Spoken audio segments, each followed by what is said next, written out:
Episode 74, Reporting the Hobby with Cage Lawyer of the Hobby with Cage and Cage 6, Part 1.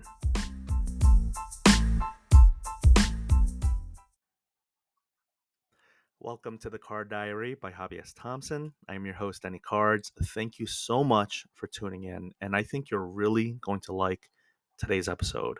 So today's episode is going to be a part 1 of a 2-part recording, I guess, of sorts, with Cage Lawyer of the Hobby with Cage and Cage 6 fame. But he is also a very well-known and well-respected podcaster and hobbyist in the hobby. So this is someone I've been meaning to get onto my podcast for quite a while, and I am just so thrilled and happy and grateful to have had him on, and I thank him for his time and his uh, always exuberant nature. And yeah, it's kind of funny. As I recorded the podcast title and as I record this intro, I can hear the sound of water trickling. It is not coming into my house, but it's like one of those, like, I don't know what to call it, sewer lines or sewer pipes that it's supposed to kind of like have. I don't even know how to explain it, but I can't tell if the audio is picking up the sound of that trickle. I'm going to pause for 5 seconds here to see if you can hear it. See, I because I am recording from the very place where that sound is going, I guess I could listen back to this, but it's funny. Cage and I talked about whether ambient noise can be heard in the background. Like, for example, when we recorded this podcast, and it was like 2 weeks ago, he was saying how, it was like the first day of spring, and how there was like landscapers or lawnmowers going on in the background. I couldn't really hear it, but of course he can.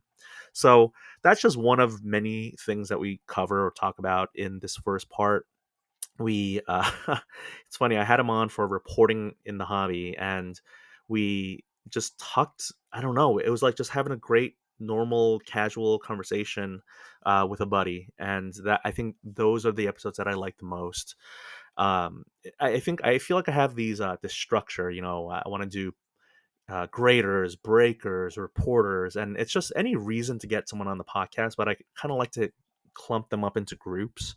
But Cage is, someone who does everything in the hobby as well, and he's well respected for a reason. He's been in it for such a long time, and he's kind with his time and his knowledge. So, that's something that's really something I really appreciate. So, um, this first half, and I will try to keep this intro very short. But we cover what am I going to put in my podcast description? We talk about the landscape of hobby content. Like, we don't even get to the reporting. It's funny. We talk about Instagram.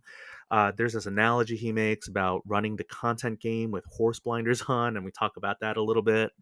And so I think we definitely name drop, or we talk about other content creators, and I don't think we do it in any sort of malicious or disrespectful way. It's just the state of the hobby, or the hobby content landscape.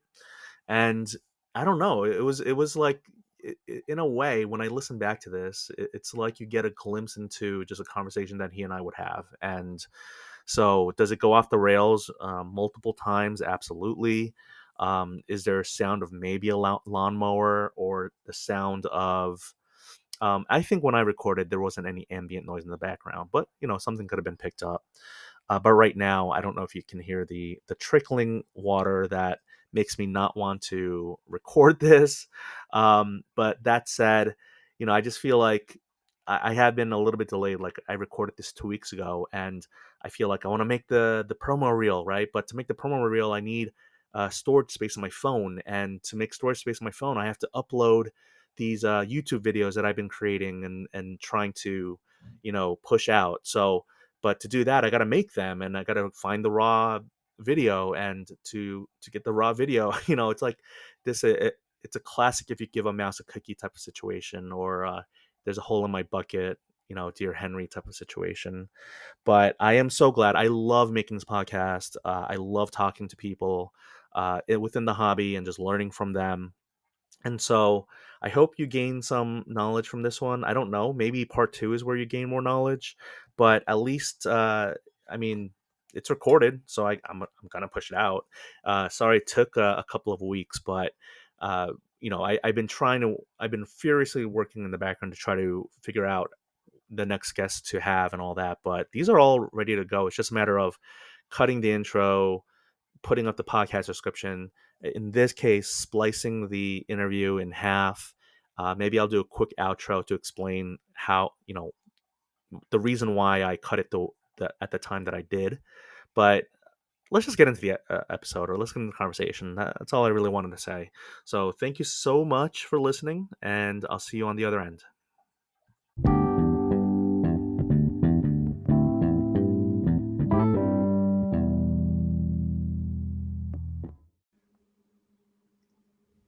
All right, I got to take a deep breath. Because it is happening. It is happening. I remember from Frozen, it was like Coronation Day. Okay, the day, at least for me, has finally come, and this is like no joke. It's a pretty serious, big deal to me, because and it may not be to my special guest today, who, if you're watching this on YouTube, who are you again? Who am I? I'm gonna do a 3-minute intro on you, and then I will let you speak. No, go ahead. I usually do that to people, so shoot. I know. I recently saw that. So you literally were taking a swig of Diet Coke. Hopefully, there's no Mentos in your mouth or in your stomach, so you won't explode. From the episode title, the audience will know that today I have on, and I mean this in complete earnest, I am so thrilled, excited, and also a little bit nervous, I'm not gonna lie, to have on today's special guest, Cage of Cage Lawyer fame. Welcome to the pod. Thanks, man. Thanks for having me. I gotta tell you, you shouldn't be nervous at all. This is gonna be the easiest podcast you ever did, ever. As a matter of fact, if you just want to say nothing and I'll just talk for an hour, I can do that, no problem. Yeah, so we could, yes, we could totally do that. It's funny. I recently saw an interview that you had with Hobby News Daily. Shout out to Danny Black. I'm like kind of still working with him, but I used to write more regular for them, and just hobby stuff, just life stuff. Everything is just, we just don't have enough hours in the day, right? And if I speak way too quickly this particular episode, it is because, yes, I'm nervous, but I also drink a lot of caffeine to get ready for this. And you gotta speak quickly. Got to get a word in edgewise, otherwise I'll just fill up the dead air. So do your thing. Well, you're still a New Yorker. I used to be a New Yorker. You're just another New Yorker on this podcast. I've had a string of New Yorkers on this podcast. Not intentional. It's just, they say it's the Mecca, Madison Square Garden. Maybe it's the Mecca of sports cards or the hobby. The Mecca of not winning for 50 years in Madison Square Garden, at least from the basketball side. I mean, the Rangers won recently, more recently than the Knicks. Not exactly recently, but do you think they should? Do you think Stern? I know Stern's not here anymore, but do you think Silver should bring back the frozen envelopes? I mean, listen, I was a Ewing fan. To tell you how old I was when he was in Georgetown. I remember watching the NCAA tournament with my mom, and cheering for Ewing, watching him, win the most valuable player in the tournament and that kind of stuff. And he had some success, and then a little loss there too. It was, I mean, that was huge for New York, obviously. Never got him over the hump. He was, the finger roll that is heard around the world. But, Pacers, yeah. Well, listen, so I'm going to take you back. You saw me on a recent podcast recently, and what did that told you? Hey, I got to get him. I got to nail him down, or you saw that you're working with him, like you were going off in that direction, and I just take it completely differently. So Cage, I would say see. Here's the thing. I've wanted you on this podcast since like last year, and I think I was like putting in hints, and I would put in my podcast like, oh, I would love to have him on, but I didn't really do the outright ask, which I finally did. I finally got the nerves to do it, but I think I was nervous. Look, there's a saying, right, that you are the average or the sum, whatever it is, of the top 5 people in your life. And I have like my personal life and I have my hobby life. When it comes to hobby life, you are in the top 5 because I mass consume / binge your content.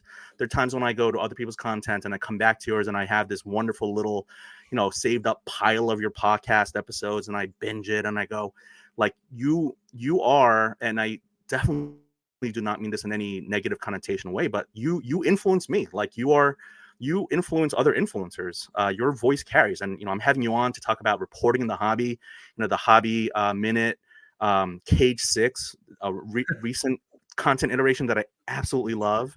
I mean, I've wanted you on forever. It's just, I remember when I finally asked you, you wrote back to me, "You have a podcast?" Yeah, pretty much. I was like, what is so I mean, so let me take this for 2 minutes. Number one, to anybody listening to this that also puts content out, that also is, inspired by Denny, the way Mhm. he's inspired by whoever else is in that top 5 list. And you want me on your show, reach out. It may not happen the first 50 times, but it may happen the first Mhm. time. Someone actually reached out to me yesterday and said, Mhm. "Hey, I want to have you on my little podcast." I didn't even look up who it was. I didn't look up what their podcast was. No BS. But I Yeah. happened to have an hour free today because 5 minutes before I got that email, a work thing canceled. And I'm like, you know what? If you Mm. can do tomorrow from 3 to 4, send me a link Mm. now before someone else takes it. You got it. And he did. And I'm recording. And honestly, I'm going to tell you right, I don't even know who they are. You know what I mean? I didn't even look. So if I can make it happen, I will make it happen. So this, to anybody else out there who wants to chat, great. I don't know why the hell you'd want to chat with me. Especially now, I'm like, such a curmudgeon. I'm such a negative Nancy in the Oh my hobby. Who God. wants to We're hear gonna that get into that. crap? But we'll get into that, right? So no, but listen, good stuff on you. Persistence, good stuff on you. Not being pain in the ass, but sometimes you got to be a pain in the ass, and you're in my 5. I'll tell you that too. I'll back that up. You're Get in out my of 5. here. Get But out of here's here. the fun part, so that no one gets insulted by that. The hobby's supposed to be an escape, and it is an escape for people who have other things going on, right? And there are a lot of people who are lucky enough to do hobby full time. I would love to do that one day too. Maybe an auction house will give me a job when I retire from my 9 to 5. You never know, right? I'd love to do that, but it's not a slight on anyone. I'll take it this way. And maybe you feel this sometimes too. I sometimes look at my content and I'm like, I know there's a lot more people in hobby. Like I pared down my content to 15 minutes. Like everyone should be listening to this. And I watch like Sports Card Radio and they got 1,000 people in the chat on Thursday night. I'm like, there's a lot of people.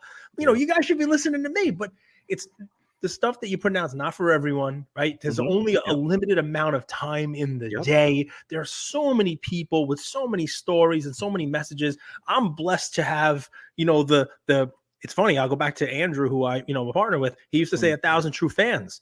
And every time I put a piece of content out, there's 1,000 people or more who will listen to it. I consider that my 1,000 true fans. And I love every single one of them for it. You know what I mean? And it doesn't have to go bigger than that. It can even get smaller. It doesn't really matter. I'm going to keep doing my thing because honestly, when I started talking, I didn't think anyone was going to listen. And I would keep doing it even if I was just kind of yelling into the abyss, because it is a nice release for me. It's an extension of the hobby for me. I like collecting the cards, but I also like talking about it. And trust me, my wife likes me having this because then I don't have to bother her about it. You don't want to hear about it. Definitely. No, I mean, the thing is, I think the reason why you resonate with people is I think it's because it is so pure and it is passion and you do it well, right? I mean, like if you were just like, I love talking about it, but you were so monotone and drone, like there are some people like I feel bad saying it, but I will give many podcasters or content creators a chance and I'll see what I like, what I don't like. Don't judge a book by its cover, but I'm sorry, I fall asleep reading that book. I fall asleep watching that video. I feel bad saying it, but like there's some people who just don't have that captivating, what I will say about you is the Riz, what the kids say, the charisma. You have it. Nice. You got the I'm Riz. the Rizzler. Yeah, you're the Rizzler. So no, but I mean, but you lose some stuff too. I don't have the best audio quality in the world. Look at my backdrop is like Easter decorations for my family. I'm constantly like eating and drinking while I talk. There's a lot of professional stuff I could be doing to make it better, but the people who continue to listen, they don't really care. At least I don't think they do. So look, I mean, we can only do so much. Like I've tried to improve my audio. Like sometimes my audio, it's like a Blue Yeti. It's worked well for me, but could I go up to a Shure? Could I go up to like, better equipment? I could, but like, we all have limited resources, limited time. But in that limitation, like, we're talking. We have the same microphone. Hey, now. We might, yeah. We have the yeah. Shocked I actually have a microphone. I remember I DM'd you like fix your gain level. I was like, you're it's like the pitch is too high. No, but he did help me with this. He was like, thank you. Turn this knob, do this. Turn it's the too knob. pitchy. And I'm like, what the hell does that mean? I learned it, and I was like, so we're talking about the attention economy, right? I didn't plan on talking about this, but let's go ahead into it. Like whatever you want, man. We talk about the eyeballs, the ears, the whatever, the body parts, the 5 senses. I would say you are rich in the attention economy. You I know you're talking about the 1,000 people Sports Card Radio, but like there are some people who they don't want to be I mean, I think we all want to be entertained, but it's just a matter of what's your entertainment. Is it drama? Is it comedy? Is it horror? Is it the action adventure movie? Right? It's all that.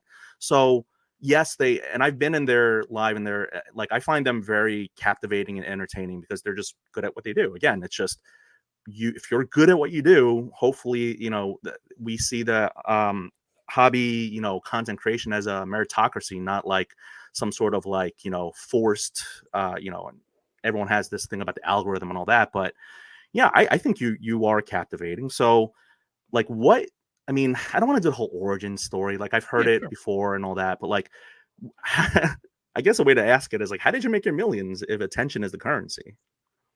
Ooh, how to make millions in attention? Wow. How did you make your? That's a really interesting way. It is. Listen, I'm 47 years old. I'll be 48 this year, so I'm an old man, right? Yeah. And especially in this space, in this hobby, and in the world of gaining attention, right? So, but with that age comes. I mean, I went to law school to learn how to speak, to learn how to argue, to learn how to present an argument. I didn't realize that the place it would come in most handy was in formulating a 15-minute podcast segment about the hobby. And I don't prep.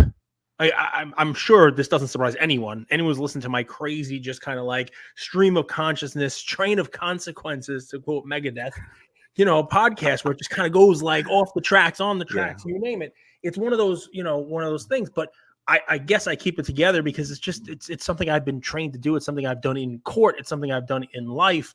And when you mix that with, life experience combined with, just decades of hobby.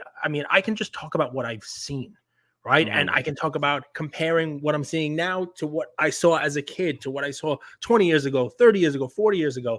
There's just a lot of stories out there. And, what's funny is, origin story, I'll tell like 30 seconds of it. During COVID, I was in, Instagram chat groups with a bunch of collector people, a bunch of, hobby people, a bunch of, businesses, you name it. And nobody's really doing much. And I used to go in and just like tell stories. People would send a picture of a card. And I'm like, oh, you know about that card? It's this, this, and this. By the way, if you like that, they made a set 6 years before. Here's what it looks like. Here's a couple of cards, blah, blah, blah. And people would just always say the same thing, which is you need to do a podcast. Like you need to do, just tell stories, get those things out there. There are people who do it really, really well, a lot better than me. I do my best with it. But yeah, I have fun with it. I guess that's where it comes from. I try to help people out as best I can. It's a good question to lead into. I am not affiliated with Reckless Cards, but if I'm able to, I'll support people out there who I think are doing things the right way in our space. The podcast later, I think I'm going to wear a Black Jaded Wolf hat. If somebody sends me a hat and there's somebody I care about in the hobby, I want to see them succeed and that kind of stuff. Yeah, look, you have Gem Raid. John. The Gem Raid Ryan's Ryan sweatshirt. I got confused with Center Stage for a second. And you got your own brand, DC. Look, how do you beat that? How do you beat? I need a CL. Is there a CL hat somewhere for Cage Lawyer? Yeah. So honestly, dude, the thing about it is, I try to treat everybody in all walks of life, not just the hobby, how I would want to be treated by them. It sounds so stupid. It sounds like something you hear in church, maybe, right? That golden rule stuff. But I really feel like people reach out to me with questions every day. Yeah. What do you think about this? Where should I sell this? Hey, I just got this message from someone on eBay about a card I bought 6 months ago. What should I do? Should I even answer them? Like the questions are everything from my neighbor has a set. What should they do with it? Where should they sell it? My neighbor's husband died and they want to, here's the cards they have. Where should they go and sell them? What should they grade? And I'll spend time when I can. And I really do on the Cage Lawyer account, especially, which, it's got like 6,500 followers on it. I got a lot of, people who send me messages and stuff. I never bought one. I wouldn't even know how to buy one if I tried, but I don't go to sleep without answering the DMs that I get. Every single one of them. Like personal answer. If you have a question, I will answer it. I'll do my best, and that's what I would hope somebody would do for me if it was somebody who, I reached out to help. It doesn't always happen that way. But I think, honestly, that from what I've heard from folks in the hobby, that's something that, it does garner if you're going to talk about it in sort of the currency of attention span, the currency of it builds a community. You know what I mean? Absolutely. So that's the best answer I have. So it's interesting because when you DM back and forth to someone, it's really a one-on-one conversation, unless there's like a group thread DM. But you do build community outside of that. I mean, I think that's kind of like, private conversations. But when it comes to like what you were saying, like I do think that it's great that you have this mix of experience plus the riz, the charisma, because I think that really is like maybe if people are thinking about the magic sauce or secret sauce. I don't think many people like there are people who have experience, they just can't talk their way out of a bag. Right. And then there are people who are great salesmen who can talk their, people's ears off, but they don't have a lot of substance. They don't have much to say. They don't have a lot of gravitas. And you have a good mix of that. What I love about your content, which is what I think I do too now, is I show different aspects of myself. I show the funny side. I show the serious side, because we're human. We're not, there's some of the content creators who I think, put on maybe the I don't want to say like bad content, but like the weakest content, or the content that at least for me doesn't land with me, is they're pretty one note. It's always a yuck, yuck, yuck. It's always fuddy duddy. It's always the world is ending. It's always something. It's always one note. Yep. And yet you have people like yourself and myself where we show that life isn't one note. It's not just one singular thing. And we should have broadened perspectives about things and not just like so insular. Yeah, I mean, but if you want to broaden your perspective also, there's room in the hobby for the people who are one note. I mean, just take it out, forget about the hobby for a second, right? And just overall content, right? Every time I open up Instagram, some of the most followed people are people who make 8-second clips of themselves dancing. I don't think there's many people out there who are going to say they have substance to them. I mean, they put on a trending song and they do a little, wow, wow. Wow, they do whatever, they do a whole deal, they do a whole, that's their one note, but it's successful, but it's less about them and it's more about there's an audience for all of it. I think that's an important thing, by the way, for longevity here, because, I mean, you might have experienced this yourself too, so maybe somebody else out there. You can sour on the space, you can sour on the content, you can sour on what you're doing also, because, you can look, it's a real tricky thing, right? To not have envy, to not look. I did it myself in the first 10 minutes of this episode, talking about Sports Card Radio and how many people they have on their platform.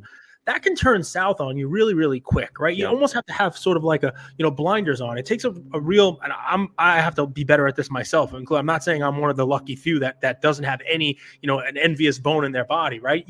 It's hard to run a race with blinders on and not look what the people are doing in the lanes to your left and your right. Although usually that's the best way to run the race. Just run your race. In content, it's the same kind of thing, right? I mean, just because, someone might be having success being a one note or being a tinfoil, as I like to call them, or, putting out stupid like TSA videos, I meme it, I make fun of it. But you know what? There's obviously people who enjoy that. There's obviously people who come to this space to watch that type of content. There's obviously, an audience for that too. And the hobby is big enough to have all of those types of content. You know what I mean? So that's my best answer on it, right?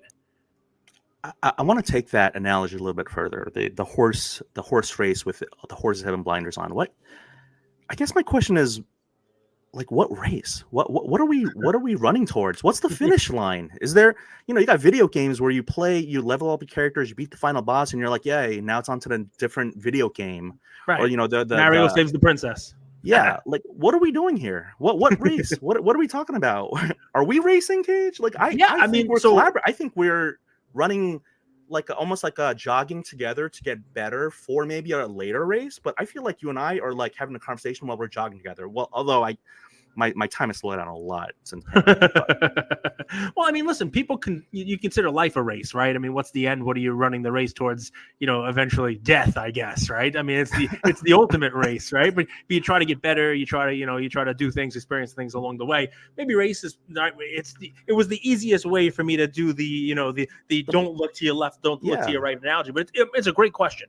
There is no race in the hobby, right? I don't think there is a goal, right? You want to take it from a content perspective. My goal is to try to put out stuff that has value, right? Yes. Because I mean, I used to do a daily show, right? And 1,000 daily shows, basically 3 straight years. And now I've done a solo show in less than a year, 126 episodes myself. And, I try to do 2 a week, 3 a week, you name it. But the biggest issue with that is, when I hit record, I always want to have something that I actually want to get across that has value to someone, right? Because if you just say, all right, you know what, I got to get a Monday episode out there, and you hit record and you just talk without anything to say, it's going to suck. Yep. I mean, there's no other way of saying it, right? You're just doing it to go through the motions. You shouldn't be making that content. And you know, this is something I've learned, something I'm trying to be better at myself, right? That just because I haven't done an episode in 2 days doesn't mean to hit record and just do it to do it. Don't just do something to go through the motions. Content is, you know, do it for the right reasons. You can extend that with the hobby also, right? With people who are participating in card buying, you name it.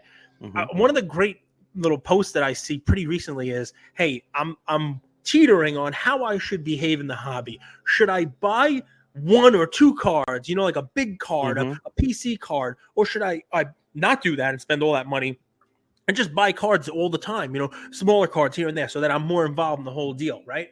And I thought of that the same way I think of content, right? I mean, you know, a weekly show or twice a month show that's really going to hit you with some great stuff might have more value to people than just a daily show that's just a little thing. Right. But you feel as engaged, you feel, you know, like you're participating as much. I get the you know, the push and the pull. I consider all that, by the way, part of the race, all of it. Okay. Well, you know, it's interesting because you're talking about, you know, for lack of a better term, like boring content. People who go through the motions and they just, you know, you can tell that their heart's not into it. But their mouths are moving, they're gesticulating and doing all this stuff. But I mean, a wise man once told me, though, there's room for all of that in the hobby. So I'm gonna try and think about that more. And maybe I just don't give it the attention, right? Well, I mean, here's the thing with me: man, if I don't like something, I unfollow or I restrict or I mute or I block. And you and I have talked a lot about blocking because, you know, I'm not the Kembe Mutombo style, but you know, maybe Patrick Ewing he was more known for offense and defense, I would say. But you know, yeah, Ewing, Mutombo, and Mourning, I think, not in that order. But you're like I mean, maybe you go for the steals, but you don't. I'm like Ish Smith. I got no blocks. Ish Smith. I'm Ish Smith over here. I mean, I may have some accounts restricted, but it's just the ones that send me like group chats, and it's all people I don't know, and no one's got clothes on. Yeah. So those I hit restrict on. Like I don't accept those. You know. But other than that, if it's a hobby person, you know, whatever. I get called so many names, right? I guess some of what makes it fun is I have hot takes 90% of the time without intending for them to be hot takes. Trust me, there's some times I intended, but most of the time it's just really what I'm thinking, and it comes out as sort of like a hot take.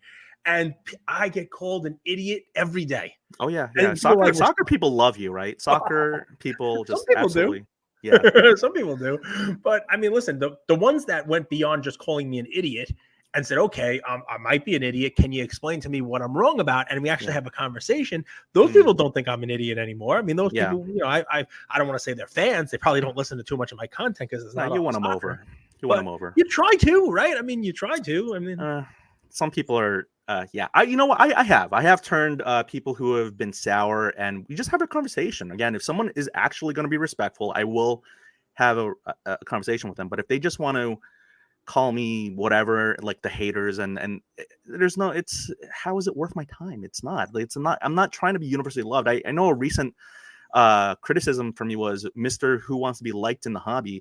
I think it's funny because I think we all want to be liked in life. I mean, whether it's by your family or your friends or your, you know, like I think you want to be liked, but to be, you know, and it came from someone who maybe has been just more critical of things in general in the hobby. And, you know, makes me wonder, like, what keeps those people in here? Is it to just kind of dip in people's buckets and, you know, just they think they're going to, you know, do the, there will be blood and drink up the milkshake, and they actually get to drink the tears in the buckets. I don't get it. The bucket thing shows me just how old I am, because that wasn't a thing when I was growing up. But when my daughter came home from school and told it to me the first time, maybe 8-9 years ago, I went on GoDaddy.com and I registered the domain for bucketdipper.com. No, I thought I was going to be a millionaire with that. I was like, this is some woke baloney, but it's going to be people. And here you are talking about like dipping in people's buckets. I let it lapse after like 2 or 3 years because what the hell was I going to do with it? But I just thought like, this is it. I'm a cyber squatter. I'm registering this domain. My God. But I mean, listen, dude, I'm going to tell you something, okay? And you know, I need to hear it every once in a while, so I'll tell it to you as I'm telling myself in the mirror. Sure, it's human nature. It's easier for you to go to sleep at night if people are liking you. right? Because whether or not they have anything to do with you making $1, not making $1, whether it's easy for you to just block them out, if you can wake up and have a day where no one is giving you shit versus a day where you're getting hatred, you're getting asked questions, you're getting people poking at you, you're getting people questioning what your motives are, obviously everybody's going to choose A. All right. Everyone's going to choose that one where it's an easy day where everybody likes you. That's human nature. So don't ever question that. I get it. Like, we all want to be liked more than we don't want to be liked. But flip it. Yeah. Day B is going to make you better. Going through day B a couple more times, learning how to deal with the fact that in life, you're going to have more day Bs than day A's. It's going to be a rare thing where you go through a day and everything falls correct for you. Every light is going to be green and you're not going to have to stop at a red. Everything's going to fall. The dominoes are going to fall for you.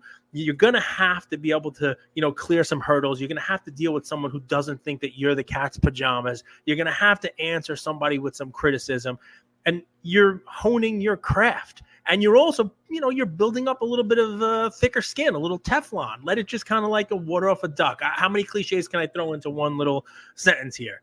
So yeah, keep wanting people to like you, but at the same time, understand there are some folks that no matter what you do, no matter what you say, no matter, who you try to be, they're not going to like you. Yeah, absolutely. Minute 24. I'm putting a note in here to clip this because that is great advice for content creators. But here's the thing, because what's good advice for content creators? Give the dude an hour after a year, and it's of course the first day of spring where the landscaper shows up. Do you hear this? Is it like horrible in the background? I do not hear it in the background. I always think my dryer is going. I actually turned off the dryer mid-cycle because I'm in the basement here. That's my podcast studio, the laundry basement. And I keep thinking it's going to pick it up. And then when I listen to it after the fact, it doesn't pick it up. Good. So I'm like, you know what? It's all good. So, I remember this one podcaster, Tony Kornheiser. I mean, little known guy from DC. Binghamton. Yeah. SUNY Binghamton. They would have a landscaper out in their, their restaurant where he had like his podcast studio. And you could hear that. And it's funny because they had like $1,000 equipment, but they had their outside covering was like this window, almost like a old-fashioned Wendy's. They had like the glass pane and all that, so you could hear that. But I mean, no, this is totally fine. Can I give you advice? Personal advice? Oh, anytime. By the way, I have to thank you before I do. This is fun. I miss this. Anybody who wants to do a two-person pod, it was the best thing about having Andrew on. It was, we had a good show. We had good chemistry. It's just a shame that it kind of, ran its course and came to an end. The market did what the market did. And, we find ourselves where we find ourselves. Before you get to your advice, which I do want to accept, and you've given me so much advice. And we'll get to like what we almost collabed on in the past, but do you miss Andrew? 100%. I still talk to him, not as much as I should.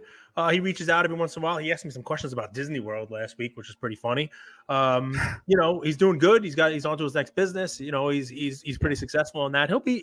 He will take a stab at something that makes him more fiscally sound than me. He'll just keep trying. That's him. He has that mentality. He will find something that he just hits a home run on, and he'll be like, "I told you guys so." Like, that's going to happen. It might not happen this year, but it's going to happen. So. Who comes back to the hobby first, Andrew or the therapist? Ooh. Or card porn? No, he can't. Therapist. I'm going to say the therapist. All right. Andrew doesn't need the hobby.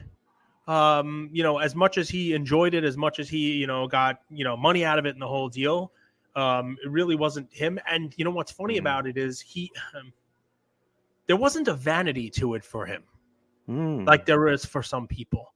Some people really get their, we want to really delve deep into the love languages, the adulation, some people like that, and some people get that from, the content and being recognized in the whole deal. Yeah. I think of those three, the therapist comes back first, and that would suck. Once it comes back, I can't use them in my content anymore because it's not as funny. I'd have to find somebody else. Because it would be not as funny. Okay, he would be there, come back. But it's funny. Again, I do want to hear the advice, but I do want to say this since on his topic, I've talked about him before. I've had him on my show. I've talked about him after his departure. his abrupt departure, and I felt this like sense of loss. And there are times where I definitely make fun of it because that's my sense of my way of coping with it. Yep. But there was this real, almost like, I know he didn't mean to betray me or anyone else in the hobby.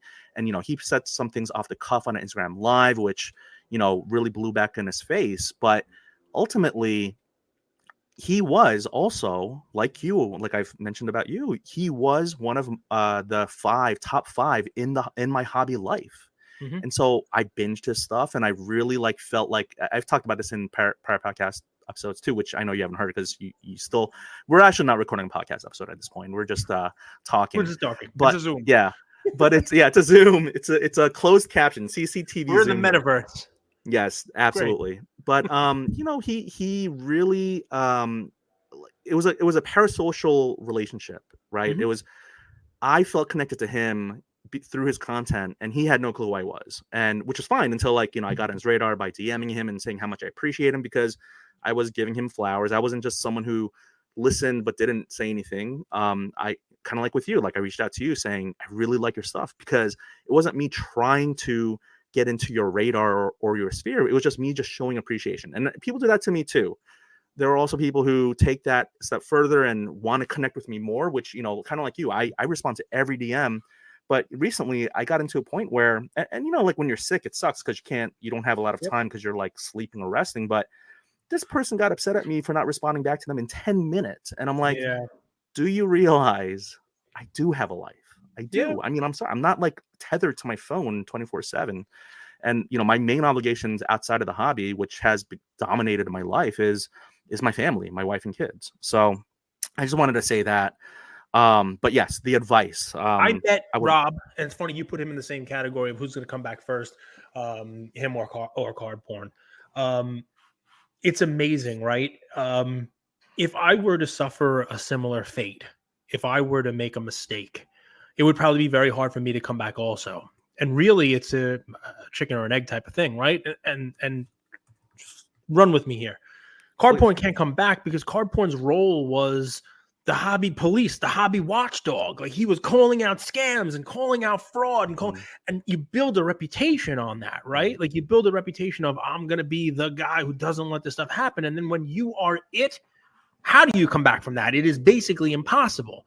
So when you're the hobby Mormon, when you're the hobby, preacher, when you're the hobby good guy, and then you turn into the bad that you are telling everyone we need to root out, that's a real hard thing to come back from.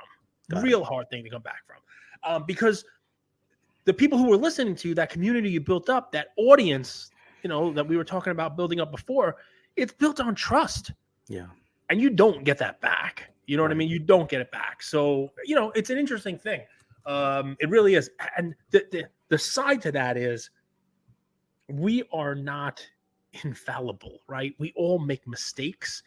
And the funny part about it is that, how you deal with the mistake is sometimes more important than the mistake itself. And I'd like to think, look, I hope it never happens. I'd like to think that if I made a mistake, that I would handle it in such a way that, I wouldn't lose it all. You know what I mean?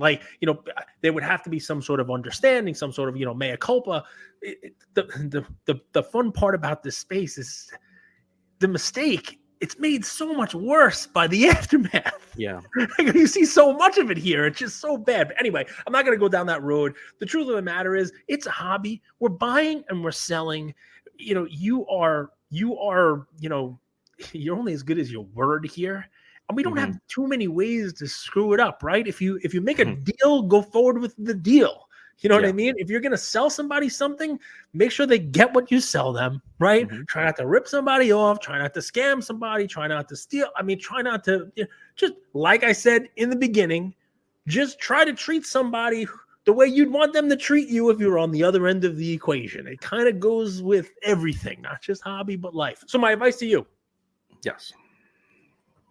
You know how I said, the whole run the race, the whole deal, and you gave me shit about it not being a race? My advice to you is I this. didn't give Right? you. You Okay. did. It's okay. I like it. So I I need didn't somebody to give me know. shit. Otherwise, I kind of just Kindly challenging I like it. the Challenge is good. constructs. No, Yeah.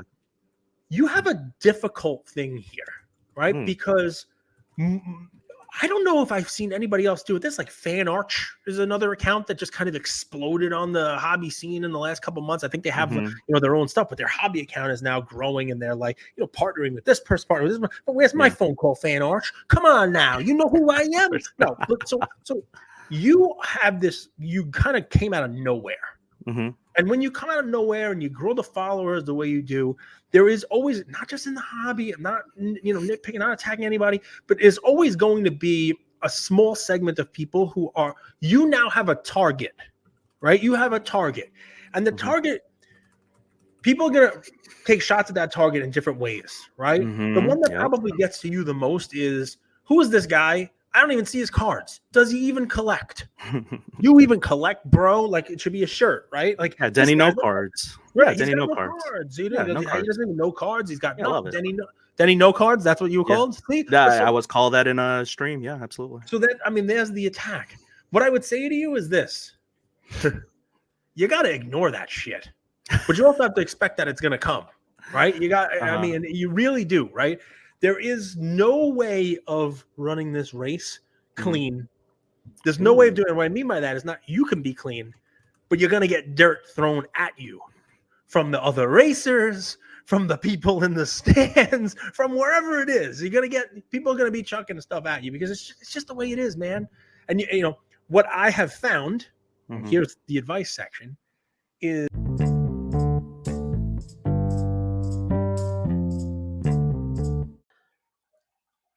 dun dun dun cliffhanger. Okay, so that was the 35-minute mark in our recording, and I promise you, I'm not trying to troll anyone. This was the best place, at least in my opinion, to cut the 75-minute recording into half, and it also happened to be the perfect natural pause by Cage. So that's why I cut it where I did. But I assure you, it picks right back up. I might even replay a minute or two prior to that, so whoever listens to part 2 will get the context.